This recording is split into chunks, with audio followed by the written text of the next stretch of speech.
భద్రాచలంలో ముక్కోటి ఏకాదశి పనులు పూర్తి చేసుకున్నాయి. సుమారు 1,60,00,000 రూపాయల వ్యయంతో అధికార యంత్రాంగం భక్తుల కోసం ఏర్పాట్లు పూర్తి చేస్తున్నారు. ఈ నెల 31 నుంచి అధ్యయనోత్సవాలు ప్రారంభం కానున్నాయి.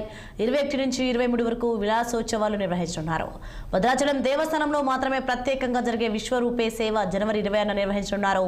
ముక్కోటి ఉత్సవాల నేపథ్యంలో ఈ నెల 31 నుంచి జనవరి 10 వరకు జడా మండపంలో స్వామివారి నిత్య కళ్యాణాలు రద్దు చేయనున్నారు.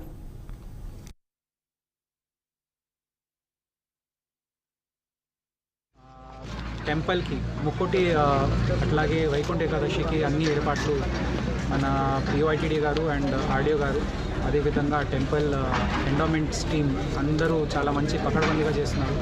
ఇరిగేషన్ డిపార్ట్మెంట్ కూడా కలిసి ఇక్కడ ఘాట్ పైన ఏర్పాట్లు చూడడం జరిగింది. సో ఈసారి ఒక నూతనంగా ఒక రివర్ ఫెస్టివల్ ప్లాన్ చేస్తున్నాము. దీని భాగంగా రివర్ సైడ్ క్యాంపింగ్ ఉంది. తర్వాత మంచి కల్చరల్ ఫెస్టివల్ కోసం, కల్చరల్ పర్ఫార్మెన్సెస్ కోసం మన ఇక్కడ లోకల్ స్థానిక ఆదివాసులు ఎవరైనా కళాకారులు ఉన్నారు వాటికి ఒక మంచి వేదిక ఏర్పాటు చేయడం జరుగుతుంది. దాంతోపాటు భద్రాచలంలో తర్వాత మన ఆదివాసీ ప్రాంతంలో కల్చరల్ ప్రకారంగా స్టాల్స్ కూడా ఏర్పాటు చేయడం జరుగుతుంది. దీని ద్వారా తినే పదార్థాలు చాలామందికి తెలియదు, ఎంత మంచి ఔషధి పదార్థాలు కూడా మన ఆదివాసులకి తెలుసు.